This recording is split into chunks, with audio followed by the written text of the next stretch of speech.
வணக்கம். நீங்கள் கேட்டுக்கொண்டிருப்பது கலைமாமணி KP அறிவானந்தம் அவர்களின் அற்புதங்கள் காட்டும் அமானுஷ்ய நாவல் விட்டுவிடும் ஆவி, அத்தியாயம் 10. சின்னப்பட்டி கிராமத்தில் பெரிய பண்ணையார் முத்துவேலர் மகள் செல்விக்கு பேய் பிடித்திருக்கிறது என்பதை அறிந்து ஊரே திகைத்தது. அதன் ஆர்ப்பாட்டத்துக்கு பயந்து சங்கிலி போட்டு கட்டி வைக்க வேண்டிய நிலை வந்தது. பலர் அந்த வீதி பக்கம் போவதையே மாற்றிக்கொண்டார்கள்.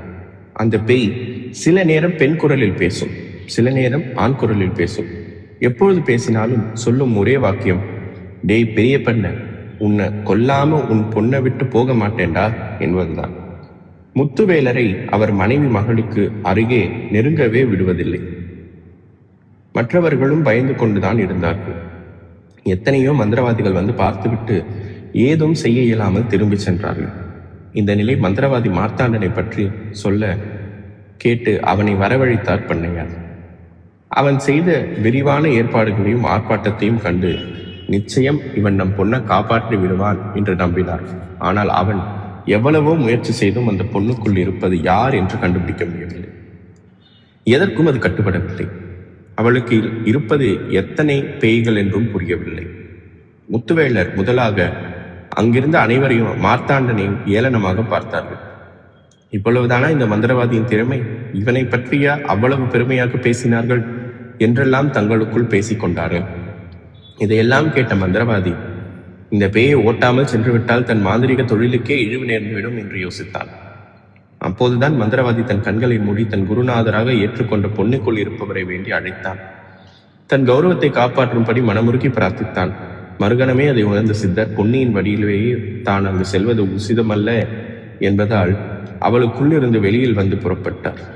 அந்த நேரம் பார்த்து பூஜை அறைக்குள் வந்துவிட்ட சுப்பையாவை எச்சரித்து வெளியில் இருக்கும்படி செய்தார்.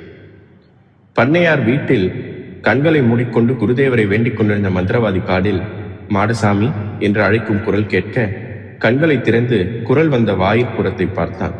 மறுகணமே அவர்தான் தன் குருநாதர் பொன்னிக்குள் இருந்த சித்தர் என்பது அவனுக்கு புரிந்துவிட்டது. எழுந்து ஓடி சென்று உள்ளே வந்து நின்று அவர் கால்களில் விழுந்தான். தனியே ஒரு நாற்காலில் அமர்ந்து கொண்டு இனி தன் மகள் நிலை என்னவாகுமோ என்று தவித்துக் கொண்டிருந்த பண்ணையார் முத்துவேலரும் அவர் காலருகே கீழே அமர்ந்திருந்த அவர் மனைவியும் அங்கங்கே அமர்ந்து கொண்டு தங்களுக்குள் பேசிக் கொண்டிருந்தவர்களும் அந்த காட்சியை கண்டனர். வந்திருப்பவர் ஒரு மகா புருஷர் என்பது அவரை பார்த்தவுடனே புரிந்துவிட்டதால் பரபரப்போடு எழுந்து நின்றனர். மந்திரவாதி வணங்கி எழுந்து, குருதேவா, உங்களை பார்க்கிற பாக்கியம் கிடைச்சதே, இதுவே எனக்கு போதும் என்று பயபக்தியோடு சொன்னான். அங்கு நின்ற அனைவரையும் பார்த்து, இவர் என் குருநாதர், என் மனசுல அவரை நினைச்சு கும்பிட்டேன், எனக்கு உதவி செய்வதற்காக வந்திருக்கிறார் என்று சொல்ல அனைவரும் அவரை வணங்கினர்.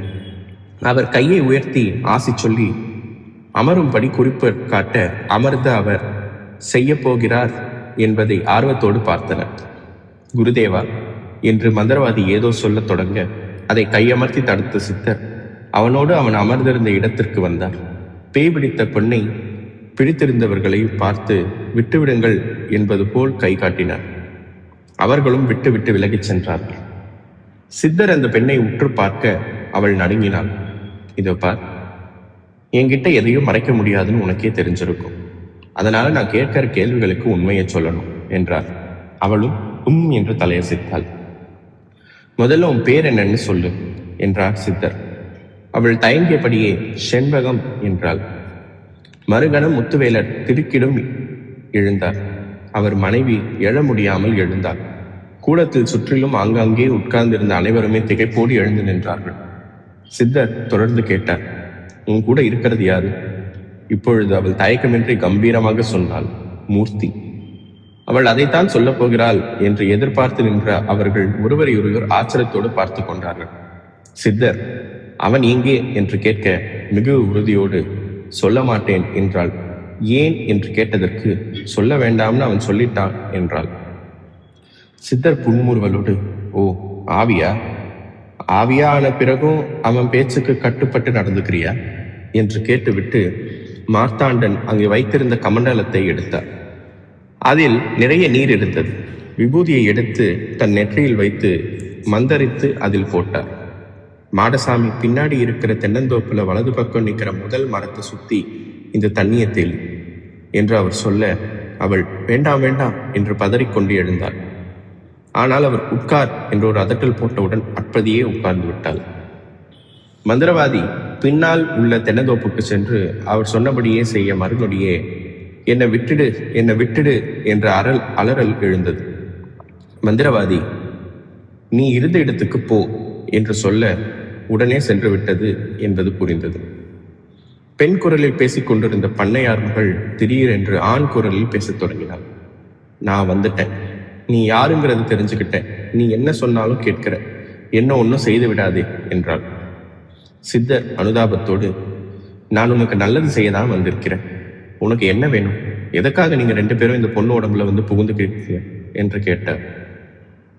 நான் இந்த ஊருக்கு பக்கத்திலே இருக்கிற சேரியில வாழறவன் செண்பகம், இங்க உள்ள ஒருத்தரோட பொண்ணு. நான் ஒருத்தரை விரும்பணும். அது ஊருக்கு தெரிஞ்சு கிராம பஞ்சாயத்துல நிறுத்திட்டாங்க.